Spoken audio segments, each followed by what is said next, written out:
sun, I'll be the bride and black that's making you run. I feel alright and we'll feel alright, 'cause we'll work it out. Yeah, we'll work it out. I'll be doing this if you ever doubt, till the love runs out, till the love runs out. I'll be your ghost, your game, your stadium. I'll be your 50,000, clapping like one. I feel alright and I feel alright, 'cause I worked it out.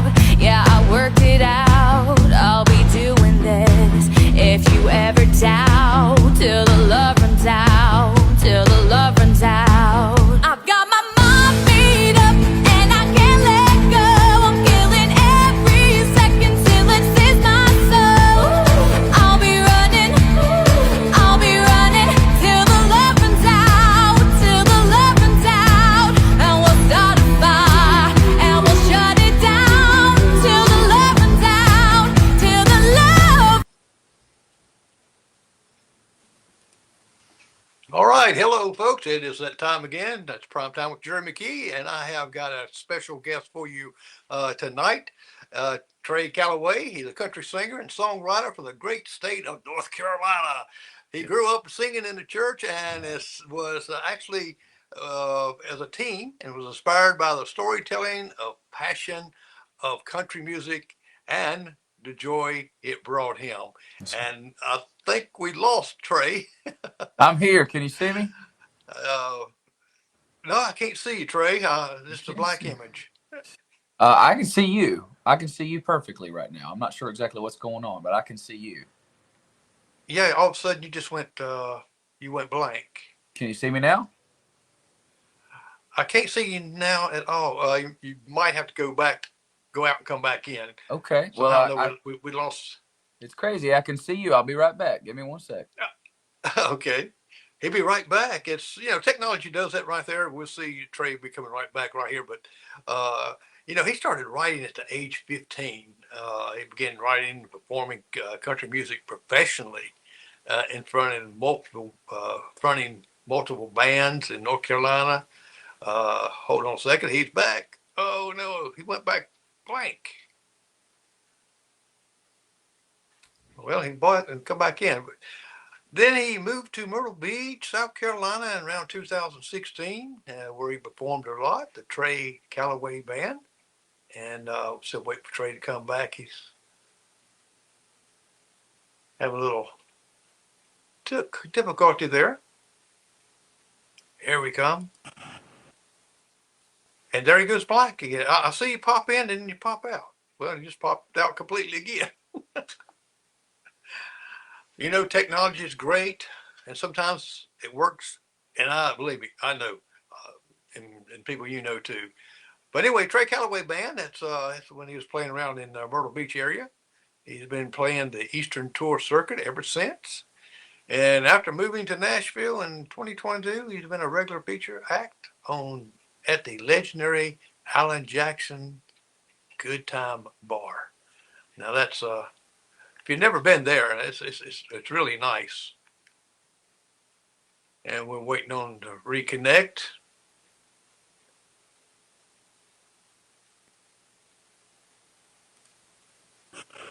Oh man, every time I click him up,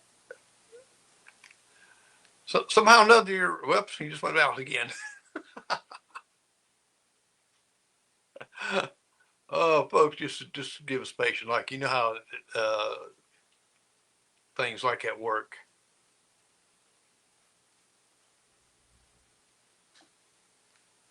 But you're gonna enjoy. I've got some of Trey's music on here. I've got him some slides there. We're gonna look at some of the pictures. He's gonna go over some of the people in those pictures with him. And I tell you, he's got a great song out. One of his very first videos that he did, and I was really impressed with it. And Trey, I just don't see your picture. Yeah. Can you hear me? I'm not exactly sure what's going on, to be honest with you, Jerry. I'm sorry. It says I've got I've got all of my I've got all my signal, all my Wi-Fi signal. I'm not exactly sure what's going on, brother. I can try to call Yeah, you on my phone. I mean, I can try to use my phone. Let's see if that works. well, yeah, you have to connect with that link if you can do it with your phone. See how Yeah, that works. that's what I'm on. That's what's confusing. Let me try it one more time. Let's see here.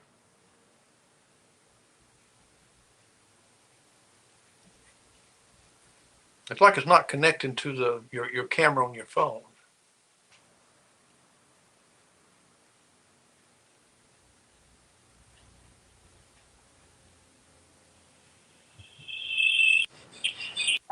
Well, I'll see you now. Can you see me now? Yes. Yeah, I'm not exactly sure what's going on. We'll just do the interview like this, all right? Hey, that'd be perfect. As long as we can see you and they can All hear right. you. I'm here. And I'm here. Hey, sorry about that. Sorry about that, folks watching at home. Sometimes hey, hey, technology doesn't hey, want to hey, hey, cooperate. hey, look, they're used to me. Yeah, Uh, it 'Cause happens. I tried new things, and tonight even I'm trying something else. I'm not putting Yeah, the headphones on. I'm using some yeah. earbuds that's broadcasting out to my My head. dad, my dad always says it. My dad says sometimes you feel like a nut and sometimes you don't. That's it. That's it. I'm all And set, brother. Sorry about that, folks. now you know where that saying come from, right? I know it's an old commercial, but I don't know exactly where. But I do know That's it's like an that's old. that is the almond joy and mounds. Yeah, If you yeah, feel like a nut, you buy the almond joy, and if you don't, you get the mounds. yeah. Would it have been in the 70s or 80s? Oh yes, yes. So because my dad was born in 71, and so he was a kid in the 70s and then a teenager in the 80s. But he never Yeah, it really had to told be. me. He never told me what the commercial was. I grew up and my dad would say that every week. Sometimes you feel like a nut, sometimes you don't. So, Well, Trey, how did you get started in the music? Did someone when you was growing up, just someone in your family was played music and uh, road trips and stuff like that, and played in all well, these places? that's a great question. So my whole mom's side of the family is pretty musical. Just about all of us can sing, at least a little bit, sing a little bit. So we would always sound like a choir when we were singing "Happy Birthday" to people and stuff during the holidays. We would always sound like a choir. But really, my musical career started. My father, speaking of my dad, was a Pentecostal evangelist when I was growing up. Ah, Which for those who might not know what an evangelist is, it's like a traveling preacher. He would travel to different churches in the Church of God, which is the denomination we were in, and he would preach revivals, which is like a series of nights in a row where he would preach at that church. And well, I see, would sing. I'm a Presbyterian pastor. Very Uh, cool, very cool. All uh, right, so you know what a revival is. My dad oh would go yes. and preach these revivals, and I would always sing before he would preach his sermon. And the first song I remember singing in church was "Angels Among Us" by Alabama. Oh And yes. I remember my mom and dad having a conversation about whether the song was gospel enough to sing in church, or whether it was too country, or I remember that very specifically. I was probably 5 or 6 years old, but I remember that. I remember them talking about it in the kitchen. I was just standing there, not didn't have a clue what was going on, but I remember them talking about that. And then I caught the music bug, from doing that, singing in front of congregations, and then probably around the age of, I guess, about 13 or 14, I started listening to country music. I started trying to write songs. It was more kind of poetry at that time because I didn't play guitar yet, or really any instrument for that matter. And then 15 years old, I started playing guitar and started really writing real songs. And I worked odd jobs here and there. I worked in a machine shop for a while. I was a construction worker for a little while. Worked in a hotel for a while. Worked in a couple restaurants. I waited tables and bussed, and especially when my son was born, to make extra money, I waited tables for a little while. Now, But music. how did you like waiting tables? So waiting tables, I have the utmost respect for waiters and waitresses nowadays. Really, anybody in the service industry, from playing in clubs and bars and stuff, bartenders and waitresses and waiters, uh, they're some of the best people in the world. They get treated very poorly sometimes.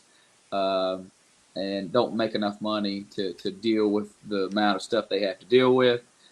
That being said, I think I had a guy walk out on, I think he'd run up like a $250 uh, bill, food and stuff, and he found one little thing to complain about, and he just got up and left. Him and his girlfriend just got up and left, and the manager was expecting me to cover the cost of it, and I was like, nah, I'm not going to do that. And I think I maybe worked the rest of that shift and then quit that job very quickly after that. So, but Yeah, music, they have a hard.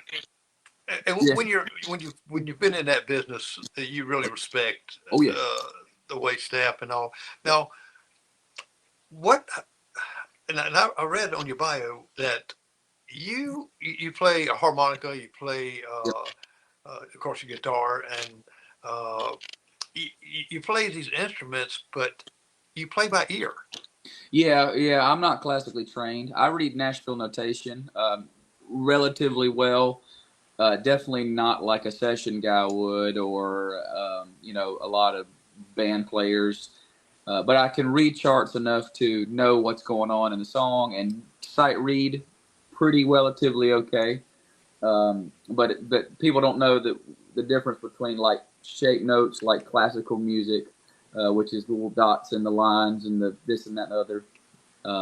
I don't read that at all. I can tell you what the notes are, what they represent, but as far as reading it, I got nothing. I took a couple of classical music courses. I went to a school of the arts my junior year for about half of the year. I went and tried to be classically trained, and it didn't work out. I wasn't very good at it, but I read Nashville notation pretty well actually, and that's a series of numbers.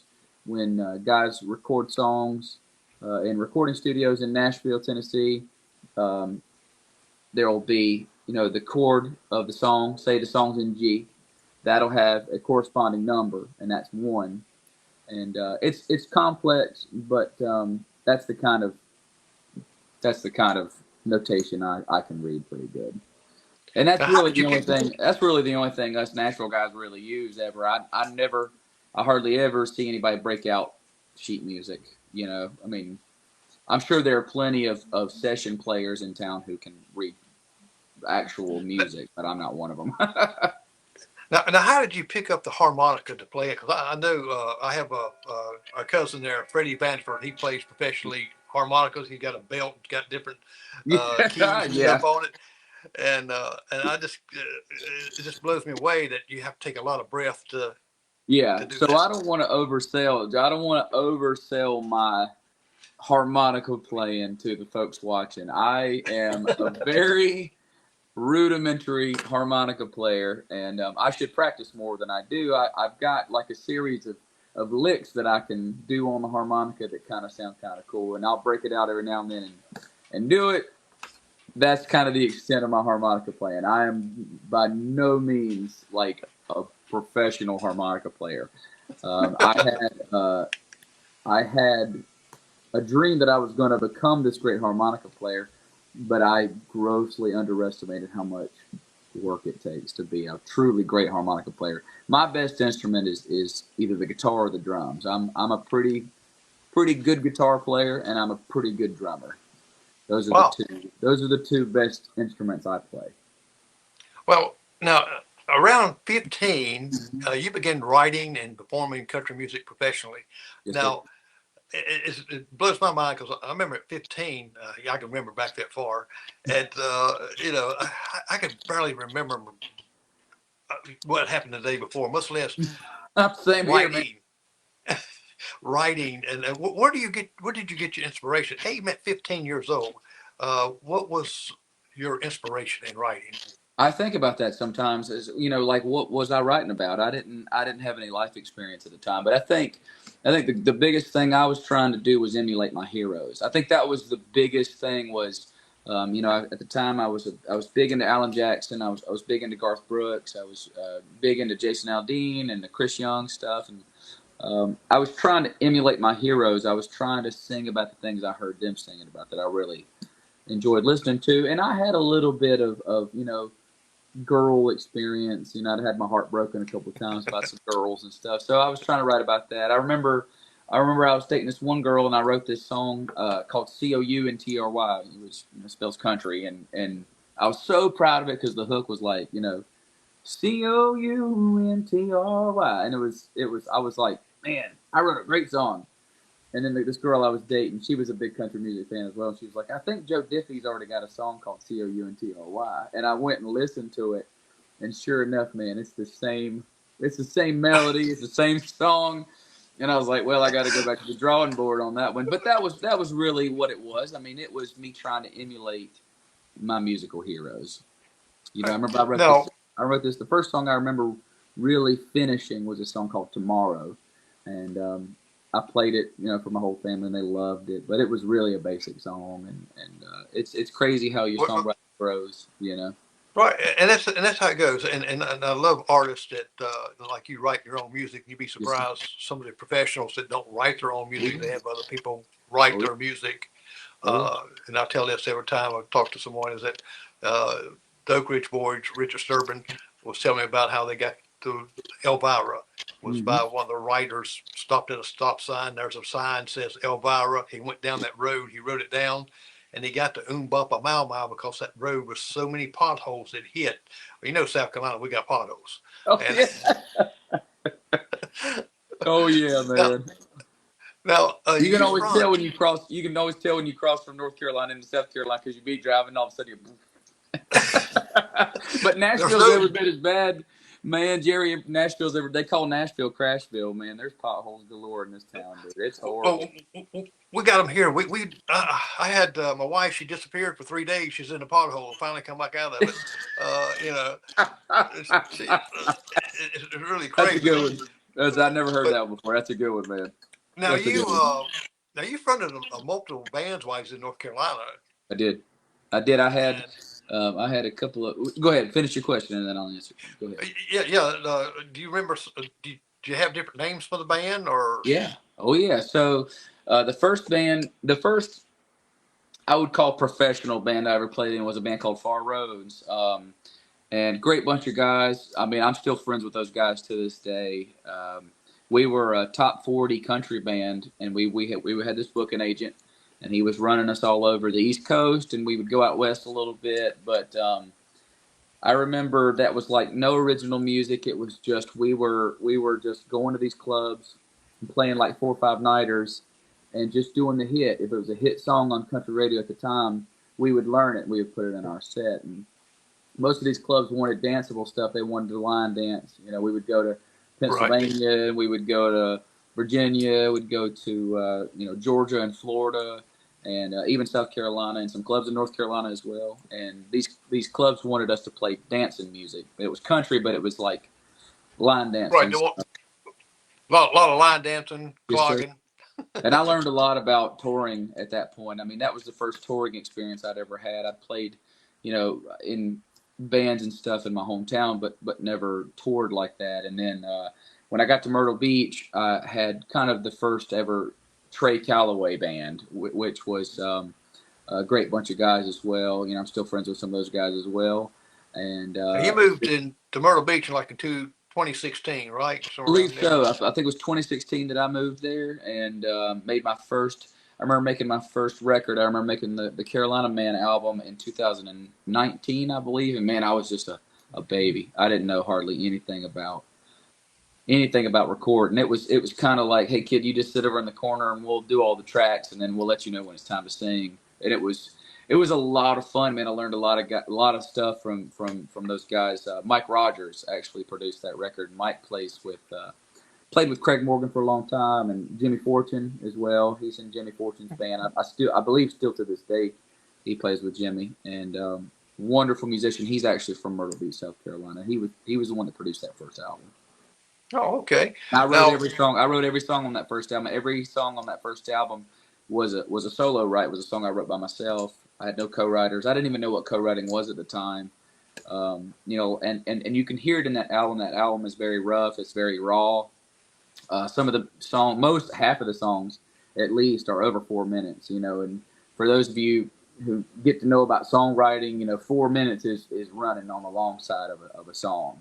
So there's now you your band, the Trey Calloway band, at least you didn't have to really come up with a crazy name, because Yeah. I know some bands got some crazy names, Yes.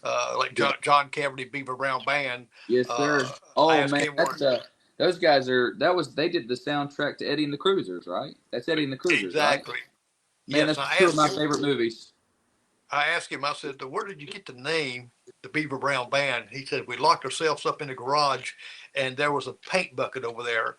We've been Yeah. in there for hours, and it said Beaver Brown Paint, Yeah, and that's where we got our name." that's awesome, man. Oh, those are two of my favorite movies, man. Honestly. Oh yes, Those soundtracks to those movies are so great, man. Dark Side and golly, Running Through the Fire from the sequel, man. There's some great yeah. songs. Man. There's some I guess really you know. I guess you noticed the banner behind me. Yeah, oh yeah. Yes, sir. I see my logo right there. Yes, sir. That's it. Now, you found something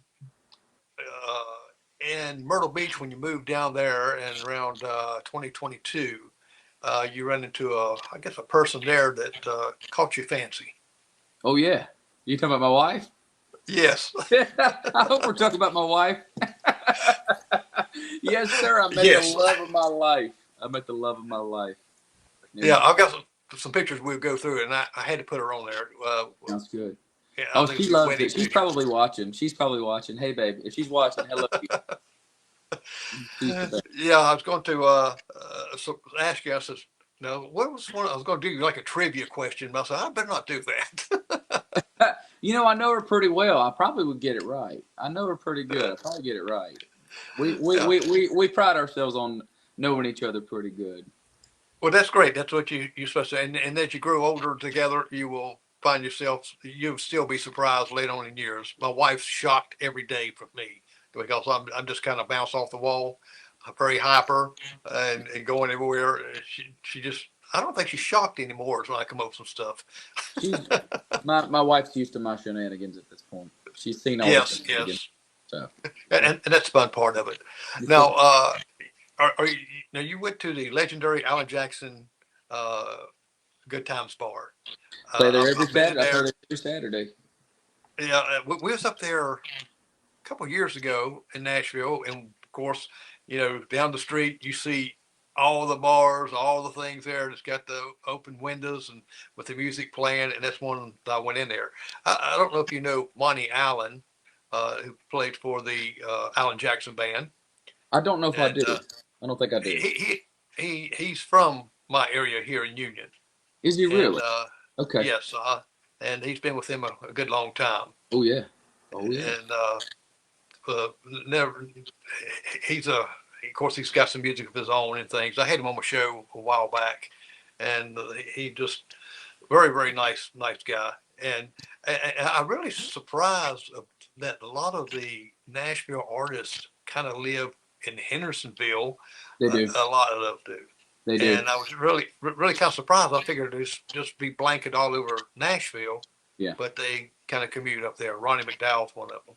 I think I love Ronnie. Ronnie's a great guy, by the way. I think a lot of them come to town and they live in Nashville while they're establishing themselves. And then when they get a little bit of success, they move out to the suburbs or out in the country so they can get away from the hustle and bustle. Because Oh it is yes, hustle and bustle. It never slows down, And I'm in the point in my career now where I'm doing the hustling part. So it's bittersweet because I always tell people I'm not really built for big cities. I don't love big cities. I love Nashville, but I love Nashville because it's Nashville. I don't love it's big right. cities. Yeah, I'm not really meant to be in a big city. I'm meant to be out in the country somewhere or on a beach. That's what I'm meant to do.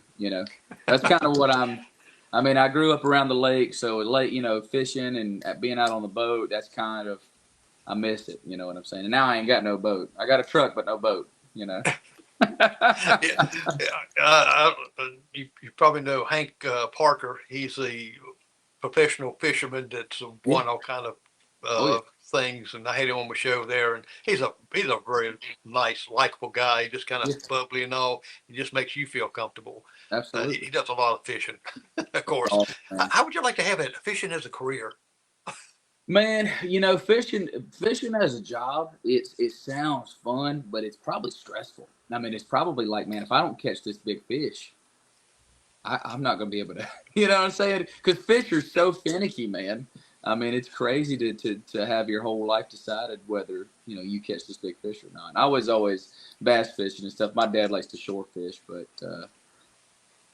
But I'm going to get me a I, tracker. I'm going to get me a tracker, but man, they're so pricey nowadays. I looked at one the other oh day, yes, like, at least 30, almost 20, between 20 and $30,000 if I remember correctly. Or maybe I was looking at a Harley Davidson. I was looking at a Harley Davidson. The Harley was $18,000. I was like, what do I want more, a Harley or a tracker? I don't know. I had a Harley, and so I had a Road King. Oh yeah. I used to ride. Oh yeah. Yeah. Oh Well, yeah. I told Hank Parker, I said, you know what, this is you do this professionally and as a living. Where you when you go on vacation? Well, where you going on vacation? I'm going fishing. Yeah, Of exactly. course, he did hunting stuff too. Well, fishing is just one of those things I never get tired of doing. I don't get to go as much as I want to anymore. I do a lot of hiking. Kind of my main hobby, I guess now you could say, is hiking. I love to get out in the woods and get the boots on and, just have my backpack, kind of like camping stuff. I love to camp. I love to Hmm. hike. I'm definitely an outdoors person. I'd rather be outdoors. You, I love to play golf. I try to play golf as much as I can. But I just like to be outside. Because my whole life is my whole job and career is nightlife and loud, noisy bars and rowdy people that are drunk and acting crazy. And I like to be in nature where it's quiet and I'll put my headphones on and listen to some music and just walk through the woods and talk to God yeah, and reminisce. It's pretty that's cool. kind of a peaceful. Yes, sir. Uh, what does your parents think of your success? They love it. My mom and dad are very supportive. I was very blessed. My dad, when I first started playing country music, Dad and I, we saw a little bit different. I was raised Pentecostal, of course, and Right. I love the Pentecostal church. I'll never say a bad word about it. Some of my greatest morals that I learned were from that church, but they are very strict about singing country music and this and that and the other. And so Right. we didn't always see eye to eye, but when my dad learned that it was something that made me very, very happy and made me content with my life. He definitely accepted it. And you see, my dad loves George Jones. I mean, George Jones is Oh part yes. part of the doctrine in my house, or in my house growing up. And it's George Jones and Randy Travis. My mom was a big Randy Travis and Clint Black fan. So I do have to thank my lucky stars that I had a mom and dad that were so supportive and understanding, and I and, mean, and that and a lot that of people don't and get that really helps you it. and boost you, It does. knowing that they're like that. And uh, to me, I like just about all denominations. And I went in some best best friends that we went to Kentucky and the snake handling church, Oh yeah, and we it was didn't do all interesting. that. We didn't do all the snake handling. I think my dad tells a story about he went to one snake handling church and he wasn't feeling it. He wasn't feeling Well, it. they, It's they dangerous, let man. me, Ew. but they were the nicest people They and are nice. welcoming people. They are And nice. We see that a lot when we'd go to the mountain. When we'd go into the mountains yeah, of North Carolina, we'd see more of that. Yeah. and this was in Kentucky, and they let me video Yeah. the service, Oh and yeah. they was kind of worried. I guess wondering what I was going to do with it, but now they send me messages and hey, Oh, and yeah. invite me, showing me some of their family pictures and things, and just the nicest people They are. that you They're can good ever meet. people. I remember anytime my dad would go West Virginia, Kentucky, the mountains of North Carolina, even the mountainous parts of South Carolina. That's where they do a lot of that stuff, man. So it's a whole And different you ball played, game. and you play banjo too, right? A little. I play enough banjo to if I'm holding a banjo on stage, I'm not going to embarrass myself. I'll say that. I know all the chords, but as far as like bluegrass banjo, like playing the lead, man, the banjo's tough. But I've got one. I've got a 5-string banjo. I love that thing, man.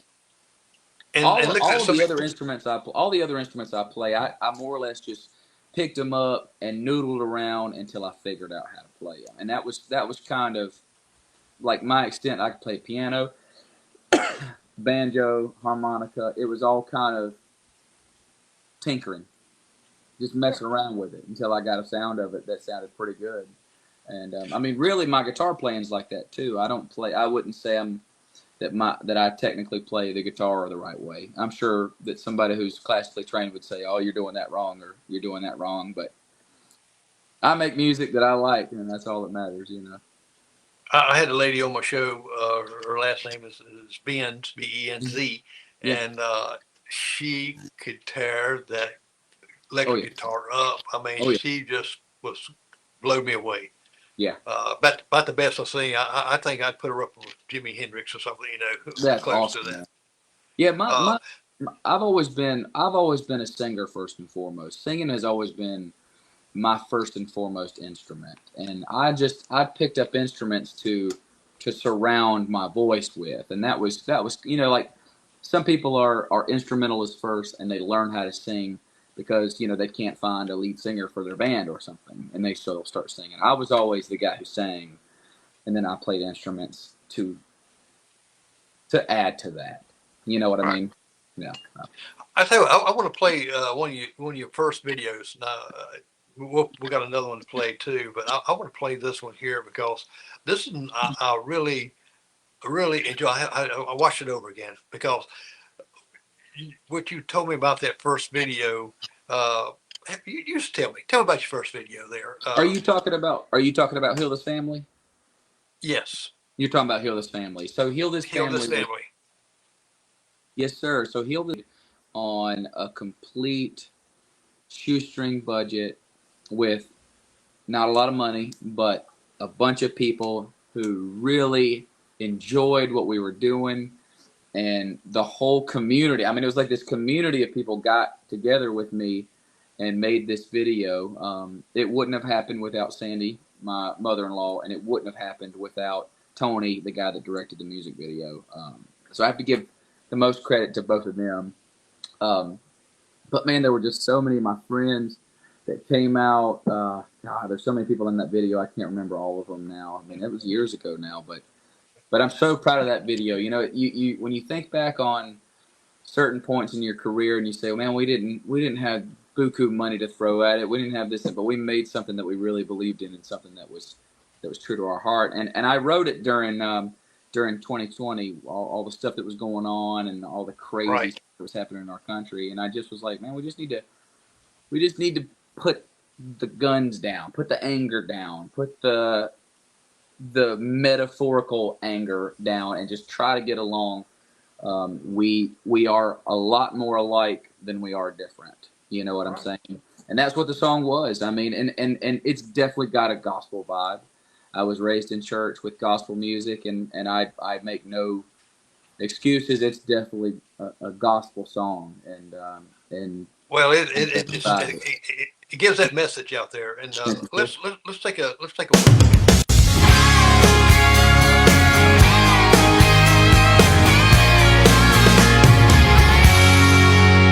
Knowing breaks my heart into pieces when I turn on my TV. Both sides are lost in an angry, bitter sea. Well, what happened to one nation? United we stood under this proclamation. Every soul was created equally. And the answer is so simple, we just refuse to see. We need love, we need tenderness, we need to forgive our brother and mend these fences. We need to sing out with one voice in unity. I say we need to heal this family. Now I know, my friend, that it's easier said than done. Often just one light can burn brighter than the sun. And I don't care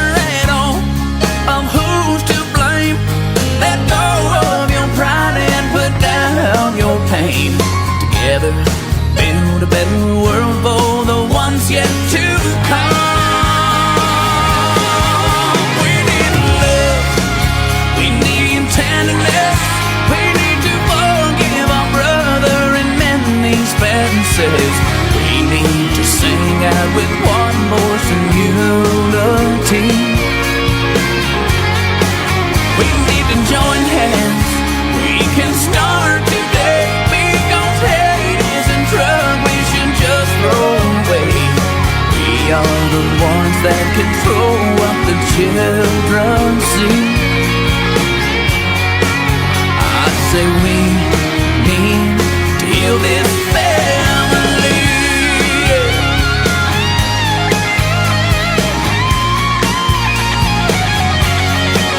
Oh, divided we fall, united we stand. Just a simple message from a desperate man, singing at the top of my lungs for the whole world to see. Well, now come on, y'all. It starts with you and me. We need love. We need tenderness. We need to forgive our brother and mend these fences. We need to sing out with one voice in unity. Well, we need to join hands. We can start today, because hate is a drug we should just throw away. We are the ones that control what the children see. I say we need to heal this family. I say we need to heal this family.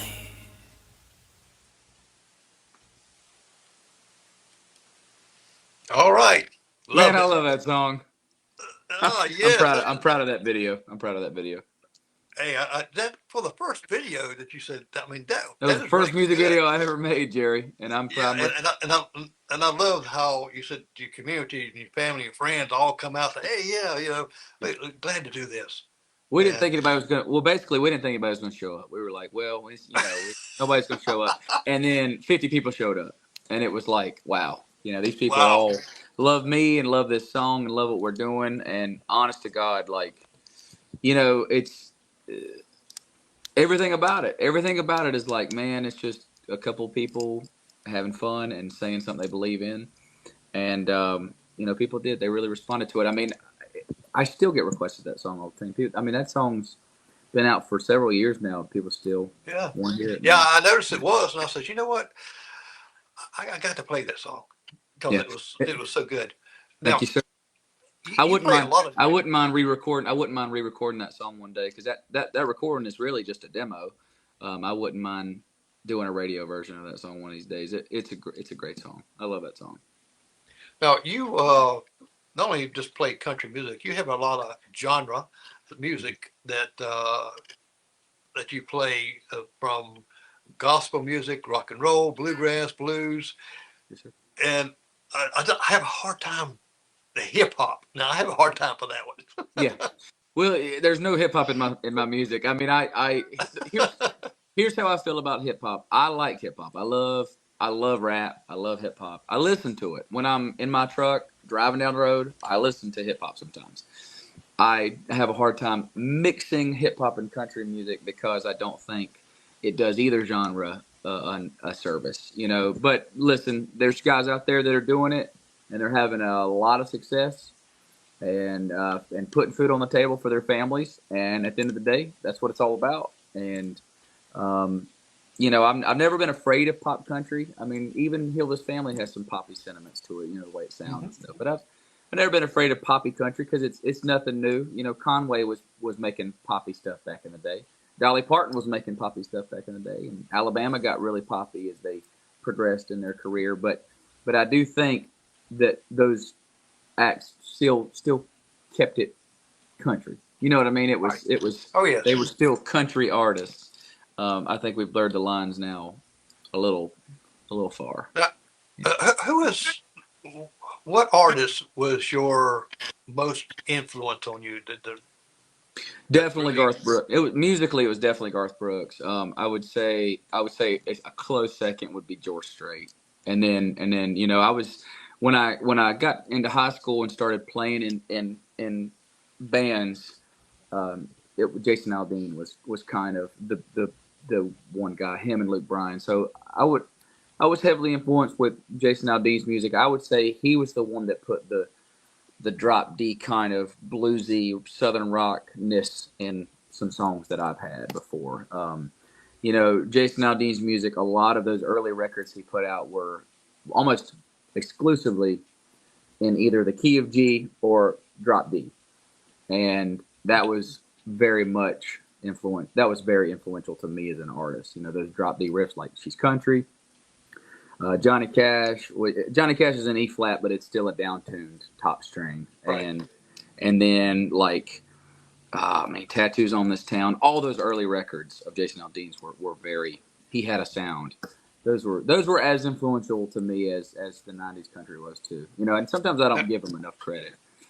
Jake Owen. Some of Jake Owen's early stuff was big influence on me too. Now you got to open for some notable musicians like Joe Diffie, Tracy Lawrence, Pat Green, Edwin McCain, Trent Thomason, and I guess recently Craig Campbell. Yeah. Yep. And Craig is really cool. He and I still talk quite a bit. He's a good dude. He's a good dude, and he's got a pure heart. This town can change you if you let it. And it hasn't changed him. He's a good guy. Okay. Well, we're gonna show some pictures here, and you can talk a little bit about these pictures. Yes, please. And then we'll come back. I want to talk about one of your projects that is kind of dear to your heart. That's Project K9 Heroes. Yes, sir. All right. Where was you playing? I know where you was playing at this. That's AJ's Good Time Bar, man. I can't even begin to tell you what year this would have been. That's James playing guitar, so that's probably about 2 years ago now. There's Blair. There's Blair and Tristan. So the bass player, the fiddle player, and the drummer are all guys that still play with me. And the fella playing lead guitar on the far left, he hasn't played with us in a while. His name's James. He's a great guitar player, but we just don't get to play with him very much anymore. We got a guy named Darcy that plays with us normally now. This was at AJ's Good Time Bar. I would say this is probably about a year or two ago. You can always tell the thing with me is the hair. If my hair's short, it was more than a year and a half ago. If my hair's short, my hair looks pretty short here. Yeah, I'm growing. Look, check this out. I'm growing it out pretty long. It's gotten pretty crazy back here. Yeah. So we measure your time. Yeah, I'm like a tree. I'm like a tree with the rings. However long my hair is how much time has passed. So this is at the Troubadour on the right. That's at the Troubadour. I think I was singing in a vocal competition for the Josie Music Awards. That's where I met. I already knew Roxanne. There's a lady named Roxanne Atwood who's real sweet, and she's actually the stepmama of my drummer Tristan. And she worked for the Grand Ole Opry for years and years. Her husband, my drummer's dad, is a guy named Tim Atwood. He played piano at the Opry for about 40 years. And so we were singing in this vocal competition. We got to meet them that day. On the left is us at CMA Fest. I believe my wife took this picture, if I'm not mistaken, or either my wife or my mother-in-law, one or the other. And I think we might have been seeing Drew Parker play. If I, it's hard to tell, but I think that's where we were. We were watching Drew Parker play, and he had just had his big hit with Luke Combs. And his guitar player is a good buddy of mine, a guy named Alex, and he played guitar in a couple of music videos for me, or at least one, the Worth a Shot music video. So, I had to look at that picture a couple of times because I didn't see your cowboy hat. That's kind of threw me off. Yeah, there's the cowboy hat on the right. The one on the left, I wasn't playing the show. I was just at CMA Fest having fun and enjoying the sunshine with my lovely now wife, that girlfriend at the time. Well, see, you can, when you go out in disguise, where people, yeah, you just wear a regular hat, right? Well, I'll usually I crimp my jeans. I starch my jeans. The cowboy starch on my jeans. I take them, and get them, have them professionally done so they look professional, really, really well done. And I usually will still wear. I'll use even if I'm going out to just going to Home Depot or something. I'll still have starch jeans on. I wear them pretty much. It's either starch jeans or like basketball shorts. So there is no in between for me. Or golf. Golf like khaki. I might wear some khakis every now and then. So the left picture, the red, white, and blue shirt is. I love that shirt, by the way. It's hanging up right over there. That was my first ever whiskey jam. That was before they moved it to. Where it's at now, which is on Broadway now, but they used to have it over at Losers in Midtown, and that was my first whiskey jam. So that was probably, I think it was last year, the beginning of last year maybe. And then the one on the right, I had won that vocal competition, and the grand prize was getting to record a song with Josie and Tina Marie from the Josie Music Awards, and we recorded a song that I wrote called "That's the Way I Want to Go Out," which was a song about my Mama and Papa that I wrote quite some time ago. It was a solo write, and I wrote that one by myself. So, and that's me playing. What I'm doing in that picture on the right is I'm playing the song on the guitar to the players. You can't see in the frame, but all of the players are sitting around me, and I'm playing them the song so they can chart it out, so they can chart the song, and we can go in there and cut it. We cut it. That was the day I cut the song. Okay, on the left is at my first ever. That picture on the right makes me laugh, but the picture on the left is. I'm going to get to that one in a minute. So the one on the left is CRS, my first ever CRS this year, and I know that lady's name is Maddie, and the fella on the left, I should know his name. I want to say his name. You know what? I'll figure it out. But I know they were two of the nicest people ever. That was my first CRS. Everybody made me feel so at home at CRS. They were two of the people that interviewed me, and they did a great job. And I still run into Maddie quite a bit. She's also a singer, and she is very talented. I run into her all the time in town. So the one on the right. The one on the right is. You kind of look like Bo Cephas. Well, that was what we were going for. That. So we were shooting another music. That was from another music video, called "A Redneck's Guide to a Real Good Time," and we were on Broadway, and we had the camera crew. The camera crew is shooting around me, and Logan, the director of the music video, just goes, "Just be crazy." He said, "Just be insane in this shot and have fun." And so that's what I did. There's people walking by, they're waving at us. The bachelorette parties, they go down the street in their buses that are like bachelorette party buses, and there's girls that are like waving at us and just being crazy and hollering and all this stuff. And I think what I was doing in that picture was I was getting a crowd that was driving past us to yell. And what I was like doing this. And he caught that picture at the perfect time. But I love that. I love that picture. I don't know why my shirt's untucked though. I should have tucked the shirt in. I don't know why. Well, it's just you just kind of had the Bo Cephas look there. It was definitely, but the whole vibe of that music video is Bo Cephas. Definitely, it's. So all right, so these are I hope you have a lot more of these because I'm enjoying this. This is one of the most fun things I've ever done in an interview. I'm having fun. So the one on the left is one that my social media guy made. It is this new trend going around of people making AI action figures of themselves. And he made one. He sent it to me, and I was like, "Bro, post it. That's so funny." And so he posted that up. A lot of people are posting those now, but that's actually from a picture.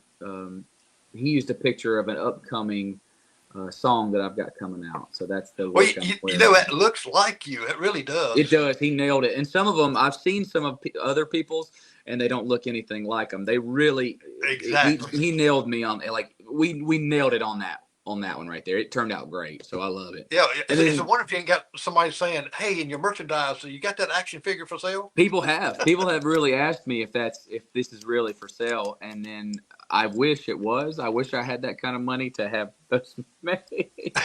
I'd like to just have one for myself. It'd be fun to just have one. It'd be a good gag gift to give family and friends for Christmas. Wouldn't it? Yeah, it'd be nice. It'd be a good gag gift.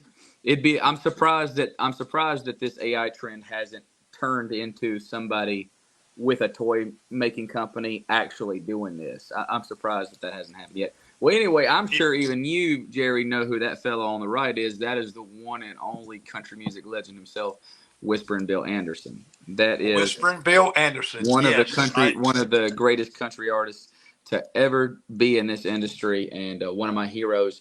And he and I was invited to sing at his church, and that's where that was. We're at his church, and I played a song of mine called "Forgotten Man," and then I played another song that was a cover. I believe I played "Amazing Grace," if I'm not mistaken. And afterwards, I walked up to him and I was like, "Sir, if I don't take an opportunity to shake your hand, I'm gonna regret it for the rest of my life." So I got to shake his hand and meet him and talked with, and he was very complimentary of my music. And he and I keep kind of toying around whether we're going to get to write a song or not together. He's very, very busy, and so am I. And so yeah. like, Even his age now, I and see a he's lot of stars that yes, sir. just That's what I was busy. about to say. He is even at the age he is as busy as I am, and he's still like crushing it. And I hope I have any kind of longevity like that in my career. I mean, he's a freak of nature. But he and I hopefully will get to write a song one of these days. A fella that wrote some songs with me for my new upcoming album, a guy named Terry McBride, is another buddy, and he was in the band McBride and the Ride. And we were talking about the three of us getting together and write some songs. So hopefully, I'm speaking it into existence. Hopefully, that'll happen in the future. It'd be great. I mean, two of the best songwriters to ever live. Him and Terry, honestly. with your toy on the side, you said about giving away as gifts. I mean, I hope you have more of these pictures. I hope these aren't the last ones. I hope I've you got have a more. couple more. Let's go. I'm ready. When I go into restaurants, Yeah. where people a lot of times tell the waitress to take a picture of them. Yeah. Oh yeah. Well, I have my phone up and I asked the waitress, I said, take a picture of me. She said, Yeah. just you? I said, yeah. I bet she's thinking, you're so conceited. And so I said, will you take one of me? She said, yes. Yeah. So I got these little photographs of me Yeah. tucked inside my phone. And I pull out and give her a photograph of me. That's funny. That's funny. Will you take a photograph of me? I get it. Yes. Honestly, that's a good joke. If you walk around with a stack of pictures of yourself in your pocket and you say, "Hey, will you take a picture of me?" And you say, "Here you go." Yeah, I got it. I just got it tucked inside my phone. That's pretty good. Ones like it, and I just hand it to them. That's pretty good, Jerry. I like that, man. That's funny. All right. So that is that woman on the left. So I'm using my phone. I cannot tell.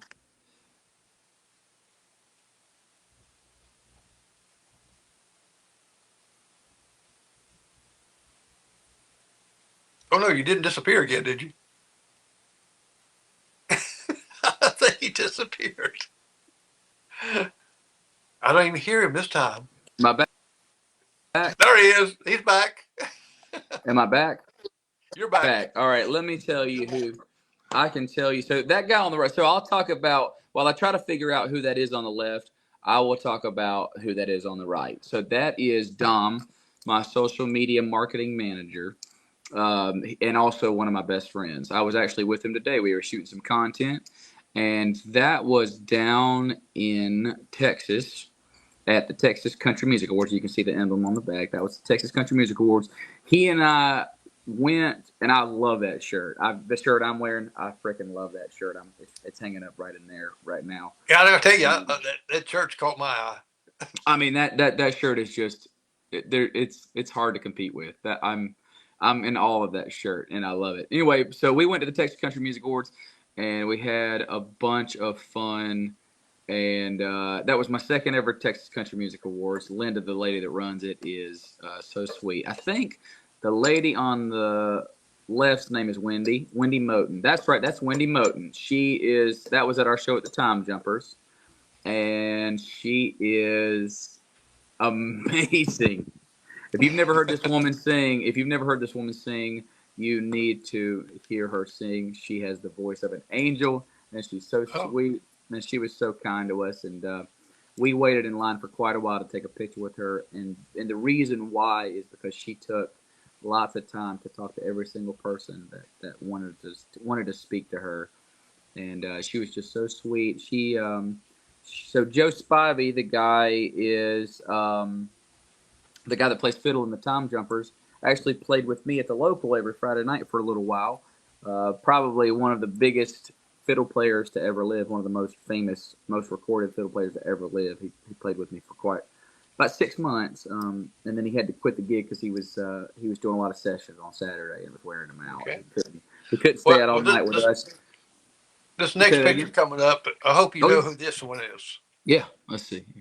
Oh, that's my beautiful wife. That's my amazing wife. That was on our wedding day. That was the best. I mean, one of the best days of my life. She's amazing, and I'm so glad that I get to be her husband forever because she's something else. She's better than I deserve. I'll gladly admit it. She's better than I deserve, and I love her with all my heart. And we were both happy. That was after we said I do. We were holding hands and about to walk down the aisle, and we had a big wedding. There was a lot of people there. Well, that's great. And you got a lot of awards. Yes, sir. That one on the right is. Yeah, that one on the right. That's one of the Josies I've won. Modern Country Song of the Year for Worth a Shot, and I wrote that song with my buddy Aaron Pax Taylor, one of my good buddies. He lives in Texas now. He was living in Nashville when we wrote that song, and he not too shortly after that had to move back to Texas, and he loves Texas, but he misses Nashville. He calls me quite a bit, just check on me and stuff. And we wrote a good song. That was actually the first song. What's crazy is that was actually the first song he and I ever wrote together. And well, I tell you, it was of course a bunch more pictures like that. We could have went all night on those. Man, I would have. I love talking about pictures, man. That's and I got. Let's play this other song of yours, and then we'll come back and kind of wrap up a little bit. Right. And but I want him to hear this song here too, and we'll talk about it when we get back. Okay.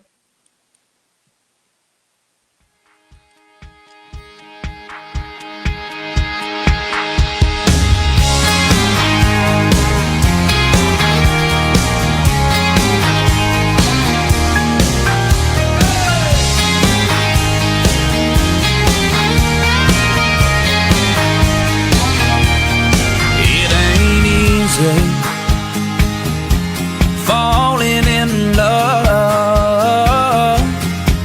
Well, my heart's been broken too many times, girl, enough's enough. So I go out to our favorite spot and I tell them all I'm over you and our love. In the middle of a crowd with the music up loud, nothing's gonna kill this buzz. Then you walk in and the world stops turning. My heart starts burning again. It's irresistible when you whisper, baby, how you been? And I'm caught up like a feather in the wind. Here I go again.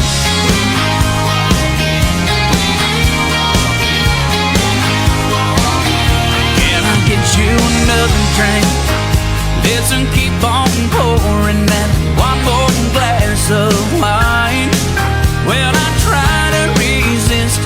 Your muscadine kisses get me every time. One more sip, your name on my lips, playing with my mind when you walk in and the world stops turning. My heart starts burning again. It's irresistible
got to ask you, I didn't see you doing some of that fancy dancing there. No, those are the cloggers. They work at one of the theaters in Myrtle Beach. We shot that video in Myrtle Beach, and those are like professional dancers, man. They were awesome. And honestly, except for the one guy, the biker guy that got up there, that was completely ad libbed. What was funny is he was not asked to do that at all. He just takes it upon himself. That guy was just there drinking in the bar while we were shooting the video. And he just was like, I'm going to be in this video. And he runs and starts doing a thing. And everybody went nuts. And we were like, we got to put this guy in the music video. So he ended up in the music video. He made history, man. That was awesome, dude. That's that classic. whole video was so fun to make. There's another video on YouTube of some outtakes of that video, because there were a lot of outtakes. That was because it's a fun song, and there was lots of good spirits, and we'd mess up and we'd laugh and cut up, and there's lots of funny outtakes. There's one where my wife when she's doing her turn around and she winks at me, and I wink back at her. There was one where I was like, and we started laughing, and it was just great. I mean, I highly encourage anybody to go and watch the outtakes of that song too, and they're on YouTube. You can go find it. It looked like y'all was having a great time. I said, I gotta get this one on there. It was a lot of fun. That was the second music video I ever made. I think I've made 4 now. That was the second one we ever made. And so, I mean, honestly, when you walk in, I mean, I love that song. I wrote that. That's another solo, right? I wrote that song by myself before I even moved to Nashville, if I'm not mistaken. Or I might have just moved to Nashville or something like that. But I hadn't been living here long. And, it's now crazy. Go ahead. Now, you support a lot of causes through your music. Yes, sir. Vet Fest, Carolina, Shriners events, Yes, Matthew sir. 25 Ministries, and most recently the Project K9 Hero. Yes, sir. And what is Project K9 Hero? Was they help the military dogs once the dogs retire. A lot of times they don't have anywhere to go, and I won't get too dark on you, but some not good things happen to those dogs a lot of times after they retire. They don't have anybody or anything. So Project K9 Hero helps those military dogs to retire and have a warm, comfortable place to live out the rest of their life. And I mean, I'm glad to be a part of it. My friend Alyssa, who's actually in the music video, in that When You Walk In video, the blonde girl who's the main character, she was the one that introduced me to them, and I was all over it. So yeah, I've had the good fortune to be a part of a lot of charities and do some things like that. And I've always had a soft spot for anything military related. Whether it be the canines, whether it be vets, I've always wanted to do whatever I can to help. That's always been kind of the big soft spot in my heart is the military. So. Well, I know we've run out of time. It's carefully I went a little bit longer because I wanted to play both those songs, and plus we all right, had a little tech stuff in the beginning. Yes, I really appreciate you, Trey, for being on my show. Yeah. It's been a delightful. I love your music, and just keep going strong like you're going. And just holding on with me just a second here, and I'll be right back with you, and we'll get signed off here. Thanks, Jerry. Okay. All right, folks, and you've seen Trey Calloway, some of his songs, his music, some of the things done, just wonderful things. Support him by going to his website, buy his music, go to his concerts. Just keep in touch with him. You see on the bottom of the screen where you can get in touch with him on his website, Facebook, all kind of places and media all around. And next week you'll be coming next Monday. We'll be showing a little bit like the Embers, and we got a lot of the call-ins of a lot of the old school beach musicians that still going strong. They're going to be on my show, and so tune in next week. You will have a blast to find out all this great music. Well, I'm Jerry McKee, and we will see you next. No, wait a minute. That's on the 28th. Next Monday, it's going to be a different show. It's called Kids Say the Darndest Things. That's going to be next Monday. I got a 5-year-old, 6-year-old, 7-year-old. We don't know what they're going to say. We know they are absolutely honest about things. We have some questions, but tune in next week at 7 o'clock. I'm Jerry McKee. You have a great night.